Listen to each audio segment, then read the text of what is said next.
ॐ भूर्भुवः स्वः तत्सवितुर्वरेण्यं भर्गो देवस्य धीमहि धियो यो नः प्रचोदयात्। ॐ शान्ति शान्ति शान्तिः। Namaste my dear friends, this is 13th video on Talks with Ramana Maharshi. Talk number 204, Maharshi on self-illumination. The I concept is the ego. I illumination is the realization of the real self. It is ever shining forth as I in the intellectual sheath.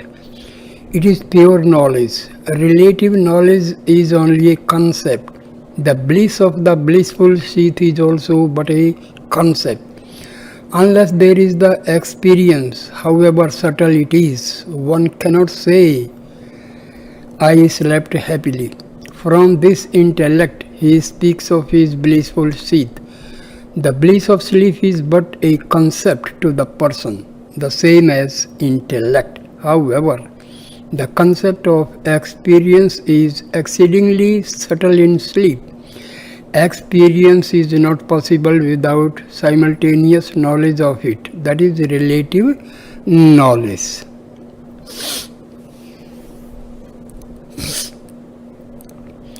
The inherent nature of the self is bliss. Some kind of knowledge has to be admitted even in the realization of supreme bliss.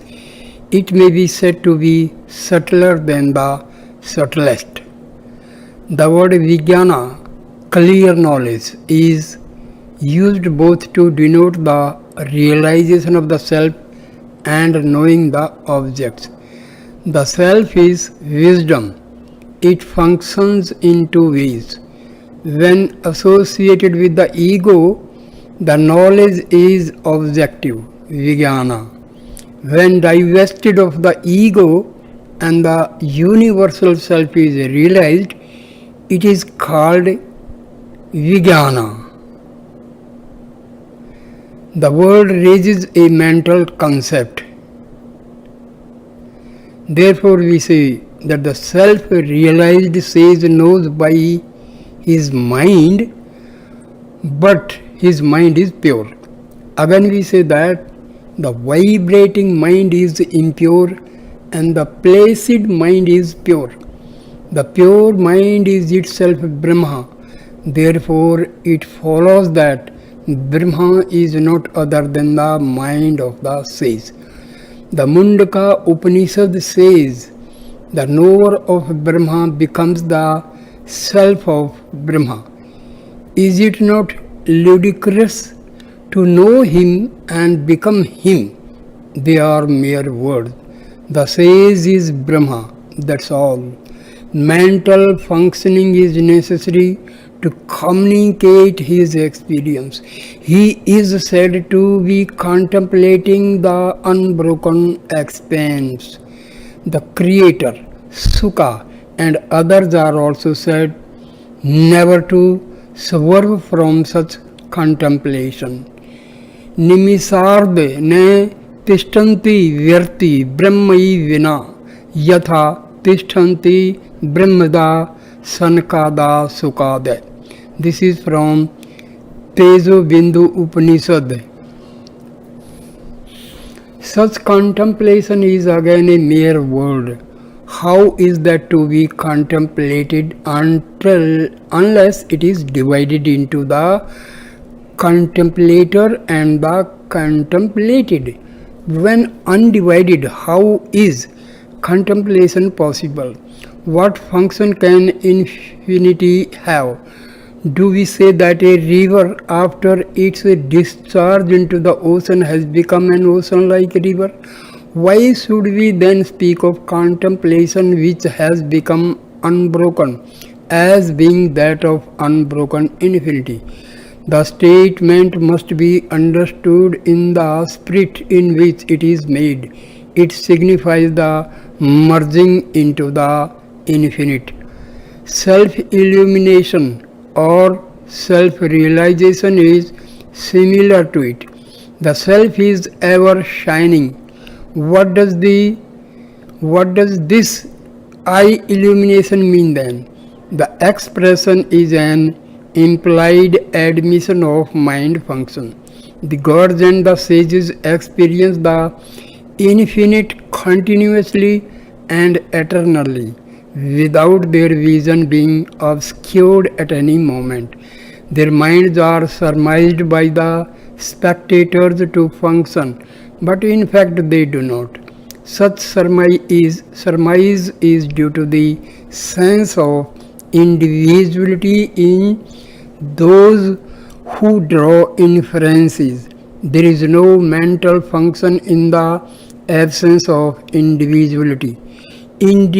Individuality and mind functions are coexistent. The one cannot remain without the other. The light of the self can be experienced only in the intellectual seat. Therefore, vijnana of whatever kind of object or of the self depends on the self being pure knowledge. Talk number 205. Mr. Cohen had been cogitating on the nature of the heart. If the spiritual heart beats, if so, how? Or if it does not beat, then how is it to be felt? Maharshi replies, this heart is different from the physical heart.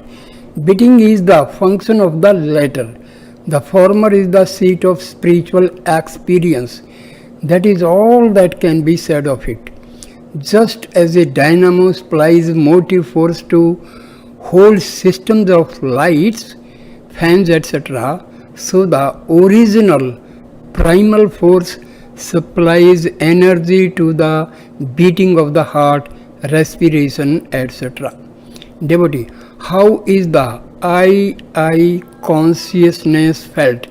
Maharshi, as an unbroken awareness of I, it is simply consciousness. Devotee, can we know it when it dawns? Maharshi, yes, as consciousness. You are that even now. There will be no mistaking it when it is pure. Devotee, why do we have such a place as the heart for meditation? Maharshi, because you seek consciousness. Where can you find it? Can you reach it externally? You have to find it. You have to find it internally. Therefore, you are directed inward. Again, the heart is only the seat of consciousness or the consciousness itself. Devotee, on what should we meditate? Maharshi, who is the meditator? Ask the question first. Remain as the meditator. There is no need to meditate. Talk number 206. Mr. B.C. Das, a lecturer in physics of Allahabad University, asked, does not intellect rise and fall with the man? Maharshi, whose is the intellect? It is man's. Intellect is only an instrument.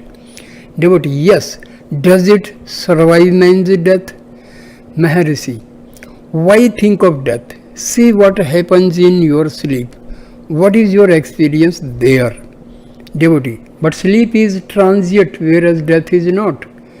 Maharshi, sleep is intermediate between two waking states. So also, death is between two successive births. Both are transient. Devotee, I mean when the spirit is disembodied, does it carry the intellect with it? Maharshi, spirit is not disembodied. The body is different. It may not be a gross body. It will then be a subtle body, as in sleep, dream, or daydream. Intellect does not alter. The bodies may differ according to circumstances. Devotee, the spirit body is the astral body then. Maharshi, the intellect is the astral body now. Devotee, how can it be?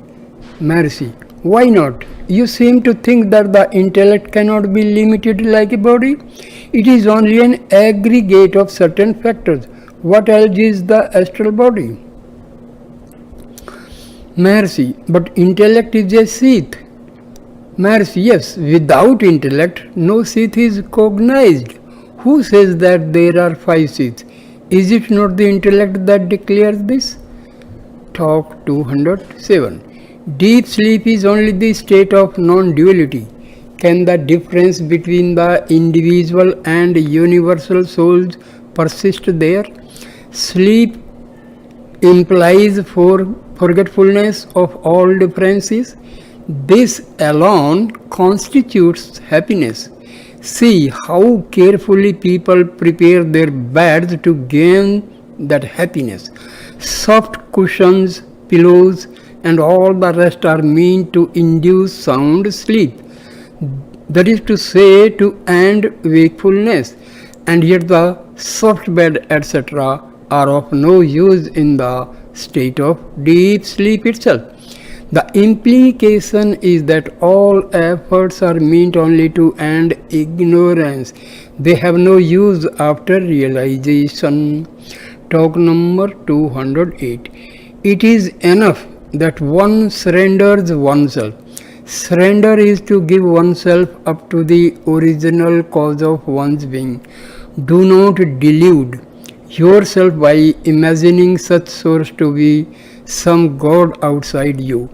One's source is within yourself. Give yourself up to it.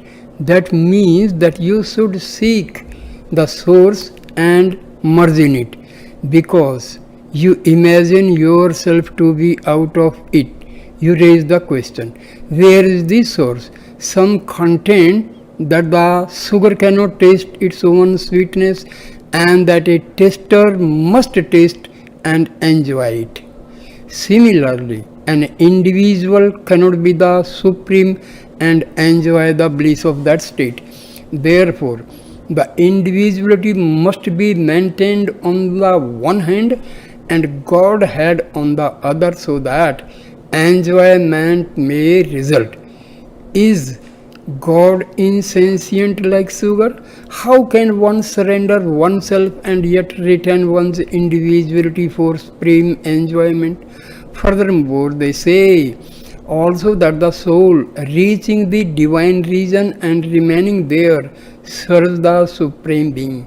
Can the sound of the word service deceive the Lord? Does he not know? Is he waiting for these people's service? Would not he, the pure consciousness, ask in turn, who are you apart from me that presume to serve me? Still more, they assume that the individual soul becomes pure by being divested of the ego and fit for being the body of the Lord. Thus, the Lord is the spirit, and the purified souls constitute his body and limbs. Can there be a soul for the souls? How many souls are there? The answer must be there are many individual souls and one supreme soul. What is soul in that case? It cannot be the body, etc. What remains over after all these are eliminated must be said to be the soul. Thus, even after realizing the soul as that which cannot be discarded, the Supreme Soul must be known to exist. In that case, how was the soul realized to be the ultimate reality after discarding all that was alien to it? Should this be right? The soul which was described as that inalienable reality is not the true soul. All such confusion is due to the word soul, Atma. The same word Atma is used to signify the body, the senses, the mind, the vital principle, the individual soul, and the supreme being. This wide application of the word has given rise to the idea that the individual soul, Jivatma, goes to constitute the body of the Supreme Paramatma. I, O Arjuna, am the self seated in the heart of all beings. Bhagavad Gita chapter 10 sloka number 20. The stanza shows that the Lord is the Atma, self of all beings. Does it say the self of the selves? If, on the other hand, you merge in the self, there will be no individuality left. You will become the source itself. In that case, what is surrender? Who is to surrender what and to whom? This constitutes devotion, wisdom, and investigation. Among the Vaishnavanites too, Saint Namalwar says, I was in a maze, sticking to I and mine. I wandered without knowing myself. On realizing myself, I understand that I myself am you, and that mine, that is my possessions, is only you. Thus, you see, devotion is nothing more than knowing oneself. The school of qualified monism also admits it. Still, adhering to their traditional doctrine, they persist in affirming that the individuals are part of the Supreme, his limbs as it were. Their traditional doctrine says also that the individual soul should be made pure and then surrendered to the Supreme. Then the ego is lost and one goes to the regions of Vishnu after one's death. Then finally there is the enjoyment of the Supreme or the Infinite. To say that one is apart from the primal source is itself a pretension. To add that one divested of the ego becomes pure and yet retains individuality only to enjoy or serve the Supreme is a deceitful stratagem. What duplicity is this? First to appropriate what is really his and then pretend to experience or serve him. Is not all this already known to him? 19th June 1936, talk number 209. Mr. B.C. Das, the physics lecturer, asked about free will and destiny. Maharshi, whose will is it? It is mine, you may say. You are beyond will and fate. Abide as that and you transcend them both. That is the meaning of conquering destiny by will. Fate can be conquered. Fate is the result of past actions. By association with the wise, the bad tendencies are conquered. One's experiences are then viewed to their proper perspective. I exist now. I am the enjoyer. I enjoy fruits of action. I was in the past and shall be in the future. Who is this I? Finding this I to be pure consciousness, beyond action and enjoyment, freedom and happiness are gained. There is then no effort, for the self is perfect and there remains nothing more to gain. So long as there is individuality, one is the enjoyer and doer. But if it is lost, the divine will prevails and guides the course of events. The individual is perceptible to others who cannot perceive divine force. Restrictions and discipline are for other individuals and not for the liberated. Free will is implied in the scriptural injunctions to be good. It implies overcoming fate. It is done by wisdom. The fire of wisdom consumes all actions. Wisdom is acquired by association with the wise, or rather its mental atmosphere. Talk number 210. Man owes his movements to another power, whereas he thinks that he does everything himself, just like a lame man bluffing that were he helped to stand up, he would fight and chase away the enemy. Action is impelled by desire. Desire arises only after the rise of the ego, and this ego owes its origin to a higher power on which its existence depends. It cannot remain apart. Why then prattle, I do, I act, or I function? A self-realized being cannot help benefiting the world. His very existence is the highest good. Talk number 211. Mr. B.C. Das, the physics lecturer, asked, Yoga means union. I wonder union of which with which? Maharshi, exactly. Yoga implies prior division and it means later union of one with another. Who is to be united with whom? You are the seeker, seeking union with something. That something is apart from you. Yourself is intimate to you. You are aware of the self. Seek it and be it. That will expand as the infinite. Then there will be no question of yoga, etc. Whose is the separation? We yoga find it. Devotee, are the stones, etc., destined to be always so? Maharshi, who sees stones? They are perceived by your senses, which are in turn actuated by your mind.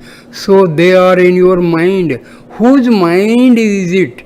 The questioner must find it himself. If the self be find, this question will not arise.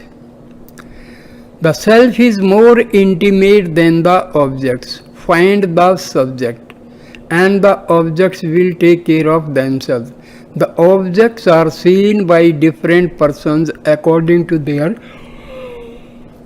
outlook, and these theories are evolved.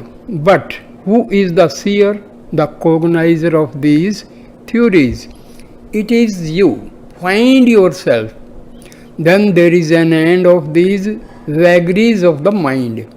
Devotee, what is this mind? Maharshi, a bundle of thoughts. Devotee, where from has it its origin? Maharshi, consciousness of the self. Devotee, then thoughts are not real. Maharshi, they are not. The only reality is the self. Talk number 212. Maharshi observed, Pradakshina, the Hindu rite of going round the object of worship, is always within me. The true significance of the act of going round Arunachala is said to be as effective as a circuit round the world. That means that the whole world is condensed into this hill. The circuit round the temple of Arunachala is equally good, and self-circuit, that is, turning round and round, is as good as the last. So all are contained in the self, says the Rebhu Gita. I remain fixed, whereas Innumerable universes becoming concepts within my mind rotate within me. This meditation is the highest circuit, that is Pardakshina. 20th June 1936, talk number 213. Mr. B.C. Das asked why the mind cannot be turned inward in spite of repeated attempts. Maharshi, it is done by practice and dispassion, and that succeeds only gradually. The mind, having been so long a cow accustomed to graze stealthily on others' estates, is not easily confined to her stall. However much her keeper tempts her with luscious grass and fine fodder, she refuses the first time, then she takes a bit, but her innate tendency to stray away asserts itself and she slips away. On being repeatedly tempted by the owner, she accustoms herself to the stall. Finally, even if it let loose, she would not stray away. Similarly with the mind, if once it finds its inner happiness, it will not wander outward. Talk number 214. Mr. Eknath Rao, a frequent visitor, asked, are there not modulations in contemplation according to circumstances? Maharshi, yes, there are. At times there is illumination and then contemplation is easy. At other times contemplation is impossible even with repeated attempts. This is due to the working of the three gunas, qualities in nature. Devotee, is it influenced by one's activities and circumstances? Mercy, those cannot influence it. It is the sense of doership, Krutrutva Buddhi, that forms the impediment. 22nd June 1936, talk number 215. Maharshi was reading G.U. Pope's translation of Truvachakam and came across the stanzas describing the intense feeling of bhakti as thrilling the whole frame, melting the flesh and bones, etc. He remarked, Manik Vatsagar is one of those whose body finally resolved itself in a blazing light without leaving a corpse behind. Another devotee asked how it could be. Maharshi said the gross body is only the concrete form of the subtle stuff, the mind. When the mind melts away and blazes forth as light, the body is consumed in that process. Nandanar is another whose body disappeared in blazing light. Major Chadwick pointed out that Elisa disappeared in the same way. He desired to know if the disappearance of Christ's body from the tomb was like that. Maharshi, no. Christ's body was left as a corpse which was at first entombed, whereas the others did not leave corpses behind. In the course of conversation, Maharshi said that the subtle body is composed of light and sound. The gross body is a concrete form of the same. The lecturer in physics asked, if the same light and sound were cognizable by senses,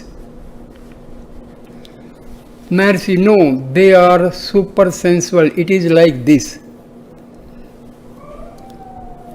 Gross, Ishvara, universal, universe, Jiva, individual body.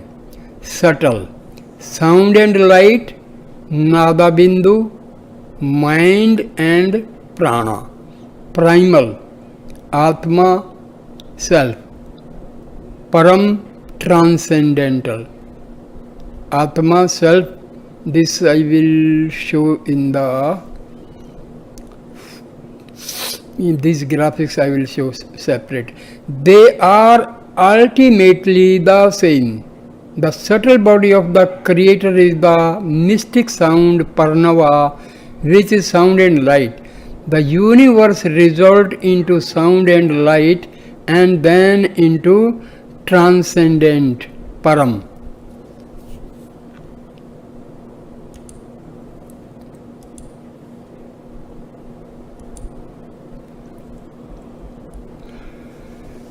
I repeat the last. Maharshi, no, they are super sensual. It is like this. Gross, under Ishvara, universal universe. Under Jiva, individual body. Subtle, under Ishvara, sound and light, Nada, Bindu. Under Jiva, mind and prana. Primal, under Ishvara, Atma, self, Param, transcendent, Jiva, Atma, self, Param, transcendental. They are ultimately the same. The subtle body of the Creator is the mystic sound Parnava, which is sound and light. The universe resolved into sound and light and then into transcendent Param. Talk number 216. Maharshi gave the meaning of Arunachala. Aruna means red, bright like fire. The first is not ordinary fire which is only hot. This is Jnanagani, fire of wisdom, which is the neither hot nor cold. Achala means a hill, so it means hill of wisdom. 29th June 1936. Talk number 217.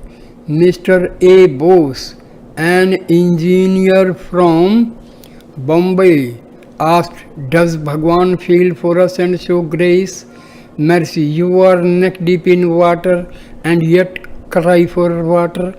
It is as good as saying that one neck deep in water feels thirsty, or a fish in water feels thirsty, or that water feels thirsty." Devotee, how may one destroy the mind? Mercy, is there a mind in the first place? What you call mind is an illusion. It starts from the I thought. Without the gross or subtle senses, you cannot be aware of the body or the mind. Still, it is possible for you to be without these senses. In such a state, you are either asleep or aware of the self. Only awareness of the self is ever there. Remain what you truly are, and this question will not arise. Devotee, is the body consciousness an impediment to realization? We are always beyond the body or the mind. If, however, you feel the body as the self, then it is of course an impediment. Devotee, is the body or the mind of any use for the self? Mercy, yes, inasmuch as it helps self-realization. 30th June 1936, talk number 218. Maharshi has been looking into the Shiva Purana this day. He says, Shiva has the transcendental and immanent aspects as represented by his invisible transcendental being and the Linga aspect respectively. The Linga, originally manifested as Arunachala, stands even to this day.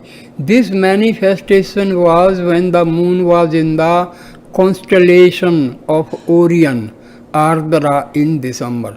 However, it was first worshipped on Shivratri Day, which is held sacred even now.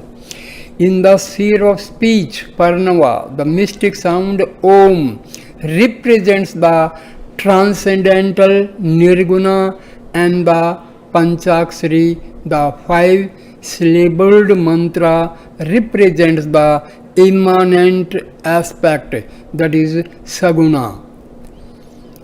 Again, Sri Bhagwan recounts the anecdote of Parvati testing Rama. The story is as follows. Rama and Lakshmana were wandering in the forest in search of Sita. Rama was grief stricken. Just then Shiva and Parvati happened to pass close by. Shiva saluted Rama and passed on.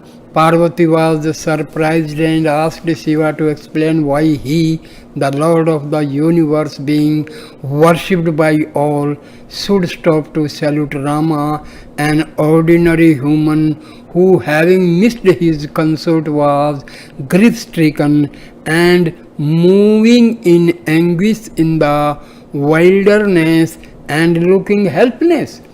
Shiva then said, Rama is simply acting as a human being.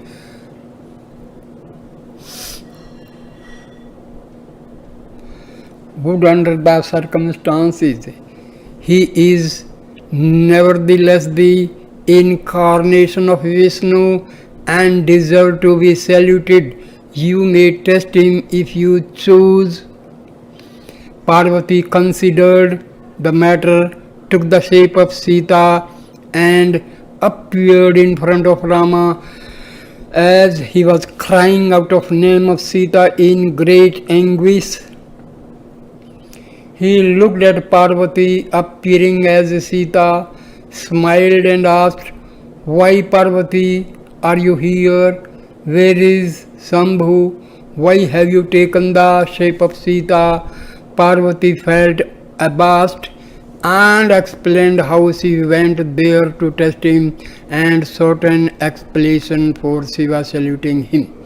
Rama replied, We are only aspect of Shiva. We are all only aspects of Shiva, worshipping him at sight and remembering him out of sight. Talk number 219. Rama Krishna Swami, a long resident disciple, asked Maharshi the meaning of Tavairumanachala Sarvam. Tavairunachala Sarvam is stanza in the 5 hymns. Maharshi explained it in detail, saying that the universe is like a painting on a screen, the screen being the red hill, Arunachala. That which rises and sinks is made up of what it rises from. The finality of the universe is the God Arunachala. Meditating on him or on the seer, the self, there is a mental vibration, I, to which all are reduced. Tracing the source of I, the primal I alone remains over, and it is inexpressible. The seat of realization is within, and the seeker cannot find it as an object outside him. That seat is bliss, is the core of all beings. Hence it is called the heart. The only useful purpose of the present birth is to turn within and realize it. There is nothing else to do. Devotee, how is annihilation of predispositions to be accomplished? Mercy, you are in that condition in realization. Devotee, does it mean that holding on to the self, the tendencies should be scorched as they begin to emerge? Mercy, they will themselves be scorched if only you remain as you truly are. 1st July 1936, talk number 220. Mr. B.C. Das, the physics lecturer, asked, contemplation is possible only with control of mind, and control can be accomplished only by contemplation. Is it not a vicious circle? Maharshi, yes, they are interdependent. They must go on side by side. Practice and dispassion bring about the result gradually. Dispassion is practiced to check the mind from being projected outward. Practice is to keep it turned inward. There is a struggle between control and contemplation. It is going on constantly within. Contemplation will in due course be successful. Devotee, how to begin? Your grace is needed for it. Mercy, grace is always there. Dispassion cannot be acquired, nor realization of the truth, nor inherence in the self, in the absence of Guru's grace, the Master quoted. Practice is necessary.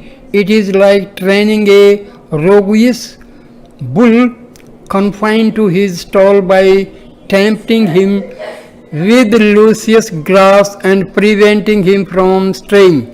Then the Master read out a stanza from Through What's Come, which is an address to the mind, saying, O humming bee, namely mind, why do you take the pains of collecting tiny specks of honey from innumerable flowers?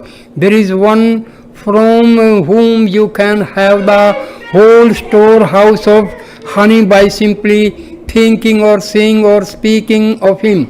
Get within and hum to him Harikara, Harimkara. Devotee, should one have a form in one's mind supplemented with reading or chanting God's name in one's meditation? Mercy, what is mental conception except it be meditation? Devotee, should the form be supplemented by repetition of mantras or dwelling on divine attributes? Mercy, when japa is the predominating tendency, vocal japa becomes eventually mental, which is the same as meditation. Talk number 221. Mr. Bose, a form means duality. Is that good? Mercy, one who questions like that had the better adopt the path of inquiry. Form is not form for him. Devotee, in my meditation a blank interposes. I see no figure. Mercy, of course not. Devotee, what about the blank? Mercy, who sees the blank? You must be there. There is consciousness witnessing the blank. Devotee, does it mean that I must go deeper and deeper? Mercy, yes, there is no moment when you are not. Talk number 222. Dr. Popat Lal Lohara, a visitor, has studied several books including Upadesha Sara and visited several saints, sadhus and yogis, probably 1,500 as he puts their number. A sadhu in Trimbakam has told him that he has still debts to pay, which if done will enable him to have realization. His only debt, as he conceived it, was the marriage of his son. It has since been performed and he now feels himself free from karmic indebtedness. He therefore seeks Sri Bhagwan's guidance for freedom from mental unhappiness, which persists in spite of his not being indebted. Maharshi, which text of Upadesha Sara did you read? Devotee, the Sanskrit text. Maharshi, it contains the answer to your question. Maharshi, my mind cannot be made steady by any amount of effort. I have been trying it since 1918. The master quoted from Upadesa Sara, merging the mind into the heart certainly comprises meritorious duty, karma, devotion, bhakti, yoga and supreme wisdom, jnana. That is the whole truth in a nutshell. Devotee, that does not satisfy my search for happiness. I am unable to keep my mind steady. The master quoted again from the same book. Continuous search for what the mind is results in its disappearance. That is the state path. Devotee, how to search for the mind then? Mercy, the mind is only a bundle of thoughts. The thoughts have their root in the I thought, he quoted. However, investigates the origin of the I thought. For him the ego perishes. This is the true investigation. The true I is then found shining by itself. Devotee, this I thought rises from me, but I do not know the self. Mercy, all these are only mental concepts. You are now identifying yourself with a wrong I, which is the I thought. This I thought rises and sinks, whereas the true significance of I is beyond both. There cannot be a break in your being. You who slept are also now awake. There was not happiness in your deep sleep, whereas it exists now. What is that has happened now so that this difference is experienced? There was no I thought in your sleep, whereas it is present now. The true I is not apparent and the false I is parading itself. This false I is the obstacle to your right knowledge. Find out where from this false I rises, then it will disappear. You will be only what you are, that is absolute being. Devotee, how to do it?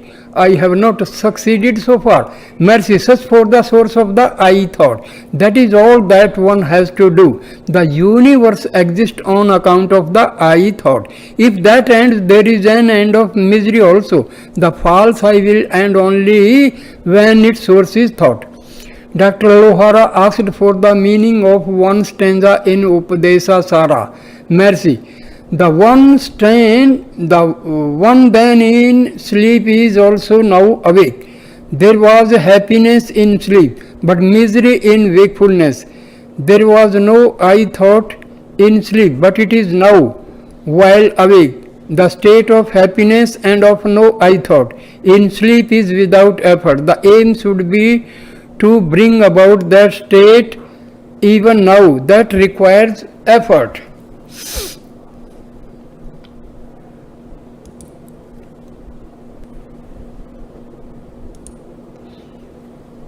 Sleep, wakefulness, under sleep, effortless happiness, no I thought. Wakefulness, no happiness, I thought. Bring about sleep even in the waking state, and that is realization. Effort is directed to extinguishing the I thought and not for ushering the true I, for the latter is eternal and requires no effort on your part. So here I end this video. Thank you for watching and listening this video. Please like, share and comment and subscribe my channel. Thank you my dear friends. Namaste, namaste, namaste.